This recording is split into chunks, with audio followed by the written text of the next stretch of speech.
ஆன்டிப்ரோசோல் 40 milligram. இந்த medicines எடுக்கிறதுக்கு முன்னாடி எப்படி எடுக்கணும், எதுக்காக எடுக்கணும் முதல்ல தெரிஞ்சுக்கோங்க. இந்த medicine should be prescribed by your doctor. நீங்களே போய் மெடிக்கல் ஷாப்பில் எனக்கு பேன் பார்ட்டி கொடுங்க, நெஞ்சரிச்சல் இருக்குது, 2-3 நாள் வாங்கி போடுங்க, அந்த மாதிரி பழக்கங்களை அவாய்ட் பண்ணிக்கோங்க. ஸோ நான் சொன்ன மாதிரி இந்த மெடிசின் உங்கள் டாக்டர் ப்ரிஸ்கிரைப் பண்ணணும். இந்த மெடிசினை வந்து மார்னிங் எடுத்துக்கலாம், ஒரு வேலையை எடுத்துக்கலாம், 2 வேலையும் எடுத்துக்கலாம். பட் மேக் ஷுர் இது வந்து 1 hour பிஃபோர் ஃபுட் எடுத்துக்கிறது ரொம்ப நல்லது. அப்போ மெடிசின் ரொம்ப எஃபெக்டிவாக வேலை செய்யும். இந்த மெடிசன் எடுக்கும்போது கண்டிப்பாக யூ ஷுட் அவாய்ட் ஆல்கஹால். ஒரு சில பேர் டாக்டர் தண்ணி அடித்தாக்க நெஞ்சு எரிச்சல் இருக்குது, நான் அதுக்காக தான் இந்த மெடிசனே போடுறேன், நீங்கள் என்ன எப்படி சொல்கிறீங்க அப்படின்னு கேட்பாங்க.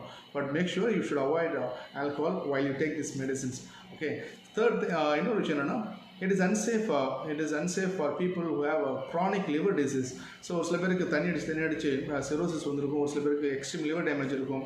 அப்போ அந்த மாதிரி சுச்சுவேஷனில் dose reduction has to be done or this medicine can be avoided for people with serious liver disease. Okay, please save this reel for future use.